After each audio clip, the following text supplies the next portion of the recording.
Walaupun tsunami, walaupun tanah longsor, walaupun ribut, walaupun banjir. Itu semua datangnya dari Allah. Kalau datangnya dari Allah, tidak ada yang mampu melaluinya kecuali mereka yang dekat dengan Allah.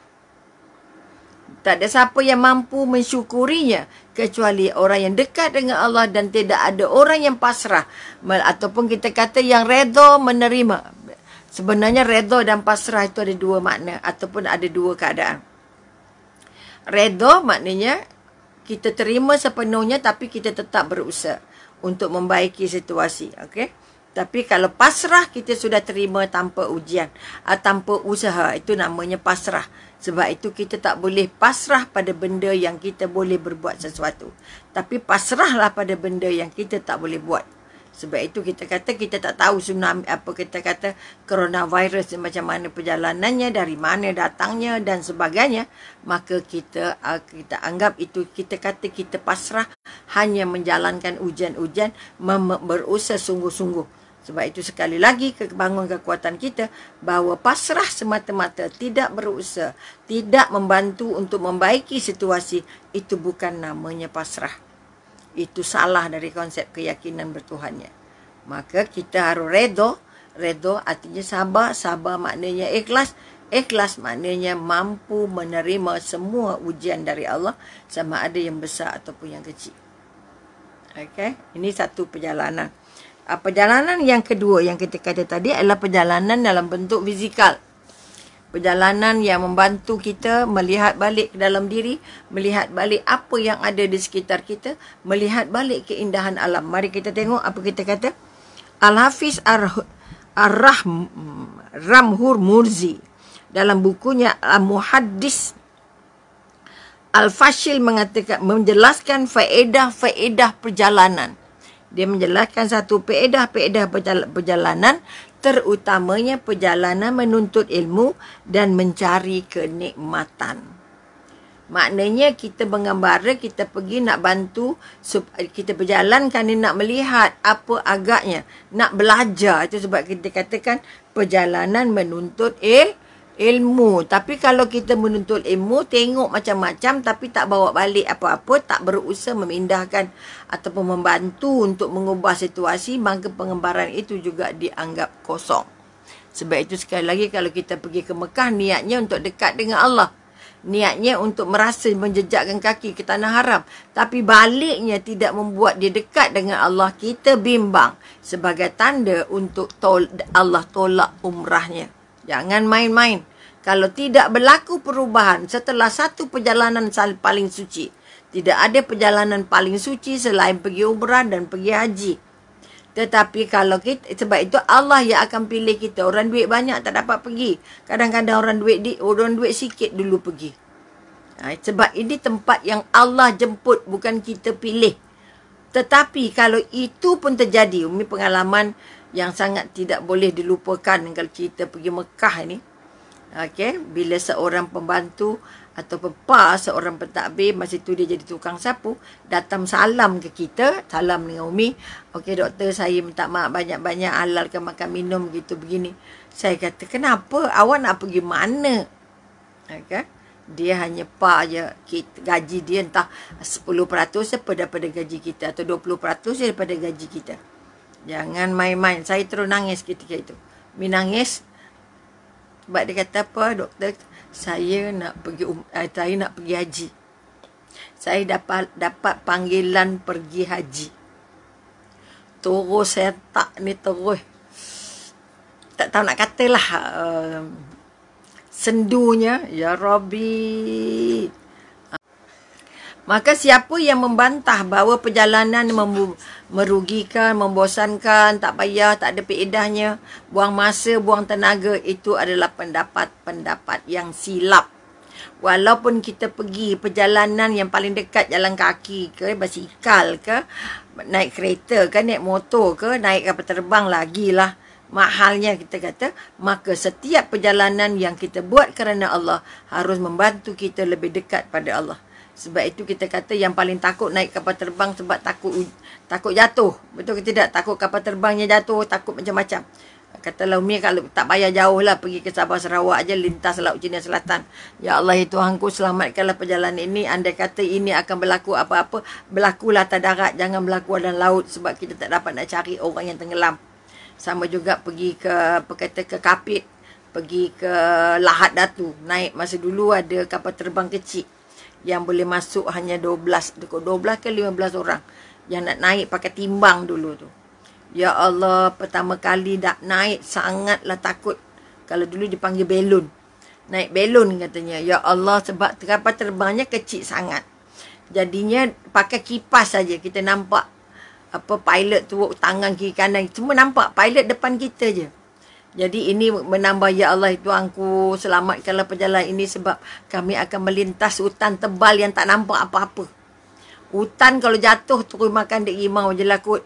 Memang tak dapat nak dikesan kecuali oleh kalau orang besar lah, ke menteri ke apa ke jatuh, itu mungkin dapat dicari lah juga. Tapi kalau kita orang alu-alu ini mati-mati begitu je lah. Maka doa kita, maka perjalanan-perjalanan itu mesti macam mana pun mesti membantu kita, mendekatkan kita kepada Allah. Okey, sebab itu katalah orang yang merancang untuk membuat perjalanan, maka dia berdoa, ya Allah murahkan rezeki aku, berkat rezeki aku, ya Allah aku nak bercuti dengan anak-anak, ya Allah aku nak bercuti dengan orang ini, aku nak bercuti, aku nak berjalan. Bercuti itu mesti dengan ilmunya, bukan cuti kosong-kosong. Sebab itu kita ada niat, saya nak belajar apa, saya nak menuntut apa, saya nak tengok apa, saya nak ambil pengetahuan apa daripada perjalanan ini. Jika tidak, kita hanya katalah pergi laut, mandi laut je. Kita tidak melihat betapalah besarnya laut, kita betapalah halusnya. Masuk dalam laut macam habuk je, macam apa kita kata? Macam seketul sampah je. Okey, kita tengok dari jauh lagi kecil, lagi jauh lagi kecil. Kita masuk ke tengah laut, kita jadi halus je. Kalau ini tidak diangkat kerana Allah, kita tidak merasa apa-apa. Pergi mana? Pergi laut. Buat apa? Mandi. Apa yang kamu dapat dari mandi? Tak ada apa. Oh, happy je lah. Jangan. Tolong ambil kira. Kamu mandi boleh tenggelam anytime. Kamu boleh lemas bila-bila masa. Walaupun airnya hak lutut. Okay? Kita boleh kena ombak bila-bila masa. Boleh pensan. Okay? Ini kekuatan-kekuatan. Sebab itu katakan lagi, bila kita melihat ombak, siapa yang gerakkan ombak? Kalau kita melihat laut lepas, siapa yang kawal laut lepas ni? Okay? Kalau kita naik kapal, kita nampak kapal tu halus je. Walaupun orang di dalamnya ada 100. Maka kekuatan perjalanan mengajak otak kita, mengasah minda kita untuk terus memikirkan bahawa dalam setiap perjalanan sentuhan Allah itu sangatlah mahal. Maka orang yang merasakan perjalanan yang berkah, perjalanan yang dibuat mesti kerana Allah. Sebab itu semak niat. Kami saja je nak konvoi. Konvoi ke mana? Kita buat perjalanan. Oh, perjalanan macam-macam namanya diberi. Tapi Allahnya di mana? Adakah apa ibadah yang ataupun apa-apa aktiviti yang membuat kita berasa dekat dengan Allah? Okay? Kalau kita kata persatuan bekas pelajar saya kata minggu sudah buat perjalanan ke apa kata pergi tengok gajah. Okay? Apa Kuala Gandah apa ke? Pergi ke Tasik Cini, pergi ke mana lagi? Mi tengok dalam WhatsApp-nya. Okay? Apa yang kita belajar daripada tengok gajah? Okay? Umi pergi tengok gajah Kuala Gandah, tengok kakinya saja. Ya Allah, kakinya saja 2 kali paha kita. Punya besar. Dan di situ Umi dapat rasa pegang gajah secara hakiki, pegang belalainya, pegang badannya, suap makannya, bagi tebul, bagi apa lagi entah. Merasa pegang belalai, cium pula belalainya. Itu dia Kuala Gandah. Maka di situ kita rasa, ya Allah, tengok dia putar dia punya belalai tu nak masuk. Belalai tu kan terhulur ke bawah macam tu.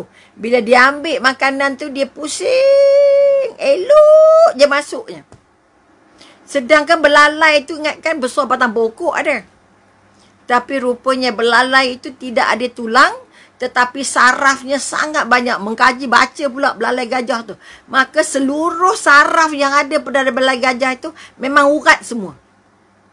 Okey?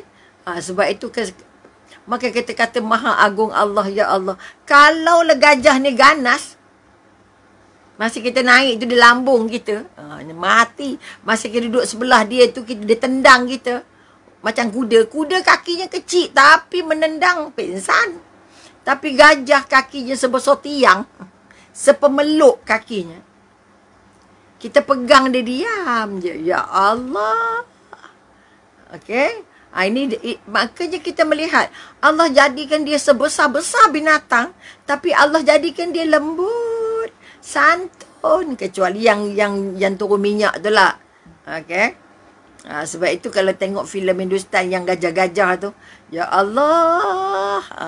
Di situlah lembutnya. Di situlah santunnya. Kalau gajah yang besar lembut, kita ni siapa? Besar kaki gajah pun tak ada. Tapi garang macam nak gila. Sombong macam nak gerak. Yang patut sombong gajah tu. Satu telinga je sebesar tudung saji tu. Tapi lembut. Mata je bedik. Bagi makan santun je. Ya Allah. Mi tengok santunnya tu.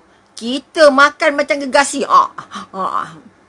Tapi gajah makan lembut. Pusing. Ya Allah, Maha Agung Allah.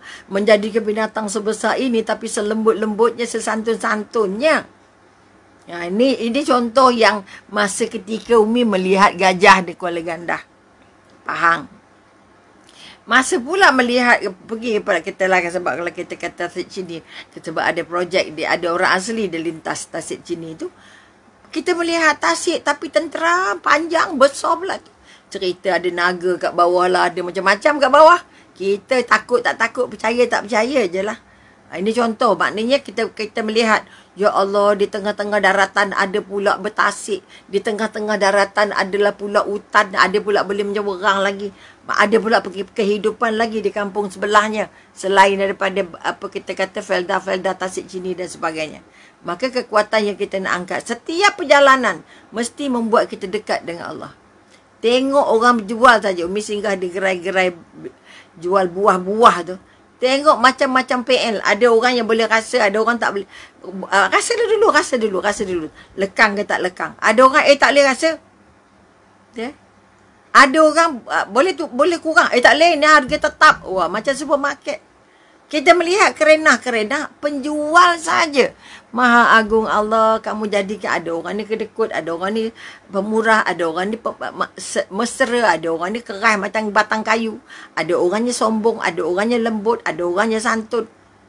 Dengan pelanggan-pelanggan contohnya. Kadang-kadang kita katakan kekuatan berjumpa dengan berbagai situasi ini membantu kita balik menyemak diri. Ya Allah, kenapalah garang sangat kamu ni? Sebagai penjual janganlah garang. Sebagai penjual janganlah sombong. Sebagai penjual janganlah mabuk-mabuk kedekut sangat. Contoh. Maka dia harus juga mendekatkan kita kepada Allah.